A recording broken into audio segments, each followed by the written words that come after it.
either Brandon or I will write a riff or a song to some extent musically, and then bring that into our bass player and other guitar player, Travis and Mark, and we'll kind of run through everything and kind of get it to where everyone's happy with it, and where we feel, it sounds sonically pretty good, and then we record it, and then we'll do that a few more times with a few other songs, and we'll send them over to Alex, and then he gets to hear them with a fresh ear and go through like, all right, this song's not really working, send us something, fix this part, change that, or this song's cool, here's some lyrics, and he'll come in, show us his ideas and stuff, and we'll kind of try to work through that with him too, and get it to where we record that, and then we get like a rough demo basically, and then we do that with, I think this record we did was 30 songs, where we did that and got them all to a point where we're like, okay, this sounds pretty good. Then you take them to your producer, who in this case was our producer, Bob Marlette, and then he goes through all the songs with us, same thing again, we sit there in a room and we just jam through them, and he just kind of points out stuff. He's like, I think you guys can make that part better. Like, try to come up with something else there. This part, seems like it should be faster. That shouldn't be there.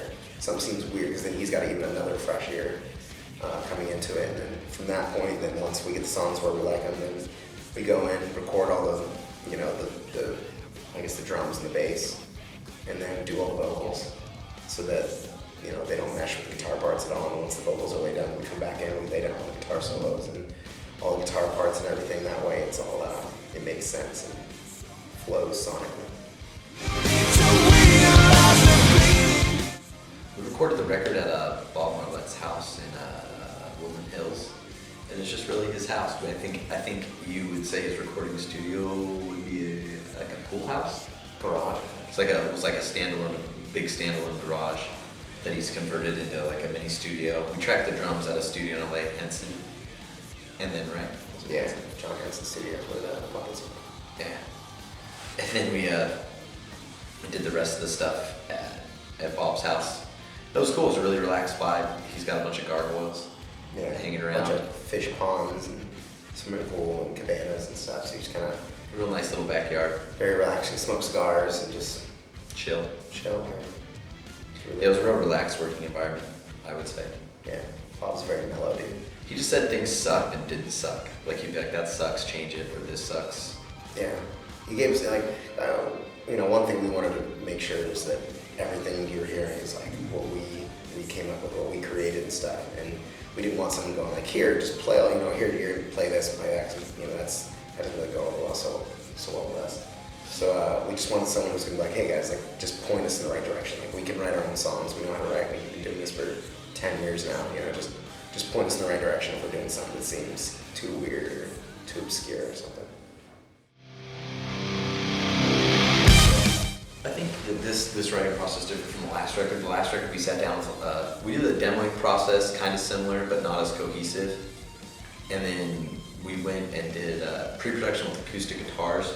And in retrospect, that was a mistake. Like we don't need to do that. Like we're a metallic band. Like sitting down with acoustic guitars, like not a good idea for a band like us. But hindsight is 2020. So at this record, we avoided all that and just did like the pre-production as an electric band, which is what we are. Electric.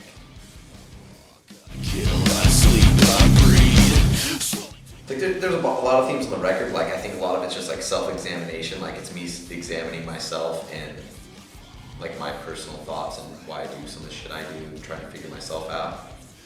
And then a lot of it is kind of like social, politically motivated. Like the world's going to shit, and you can't help but notice all the stuff that's going on around us.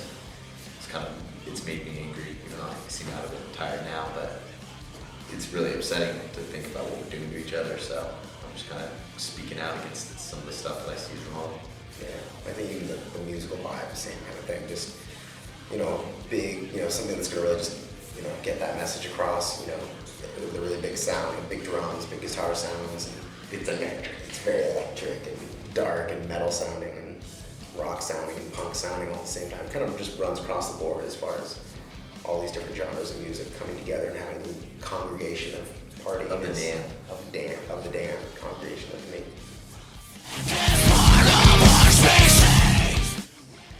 It's got a lot more breakdowns than in the past. Like I think the first several songs have really heavy breakdowns, and we got away from that on the last record. And even Death Grip on Yesterday didn't have as many. So I think this record has gone back to having a lot of heavy parts, but there's also a lot of melodic singing, and there's also a lot of screaming that we kind of like. Not brought back, so it never went away, but just choose to use more again on this record. So, I don't know. I think it really sounds like all of our records put together. Like if you had to just mix them all and like, you know, this is what came out. I mean, as far as the feel of it, I mean, it's got the melody and stuff of our last two records, but it's got the brutality also of our first two records. I think it's a little bit better written than our previous records, just because we've been doing this for so long now. We've been with so many different producers and seen how all their little tricks and bells and whistles and all the things that they do that they think work and don't work, and the things that we feel work and don't work, and putting all that into one record, like the end result is, I feel the first record in a while, we've just been like, gosh, like we're really, really, really stoked on this record. And we don't even know what songs to play live because we just want to play all of them. And we don't want to play any of our old stuff anymore. We just want to play this record because we really, really like it. Yeah, it's really tough. I like Gallows. Yeah. Or Storm to Pass is really cool. Or, it's tough. Like Shrink or Stop. We'll call it Stop. Stop before it's too late. The first song on the record. I really like it. Insatiable is really awesome. There's something on there for everybody without sounding like a douchebag. I mean, unless you don't like heavy music. If you don't like heavy music, then you probably won't like this record. Yeah. Or if you don't have a soul or like good music, you probably won't like it. If you don't like good music. If you don't have a soul and you don't like good music, or you don't like good heavy music, or you don't like sexy dudes playing music, or you don't like dudes with big dicks playing music, or dudes with big sexy dicks playing music are also funny and humble, then you probably won't like this record. So, you know, the line's been drawn. Fucking. What are you working with? I don't know. I guess my favorite part about it was how relaxed it was. How it was like, it didn't really, like, when we're done, we're kind of like, oh, like that's it, like we're done. All right, well, that was easy. I don't really like to be bothered. I like to do my own thing. I've always been that way, and I don't like people up my ass telling me what to do. And it wasn't that way on the last record, but there was more of like a sense of urgency. Maybe it was because it was our first release on a major label, or I don't know what it was, but I felt the heat. Like, I don't necessarily, it's not like I don't feel the heat on this, but I don't. Felt a little more pressure on the last record. This time we're just kind of like, you know what, screw everyone, we're just going to do our thing. And if people like it, they do. If they don't, they don't. So we don't really care.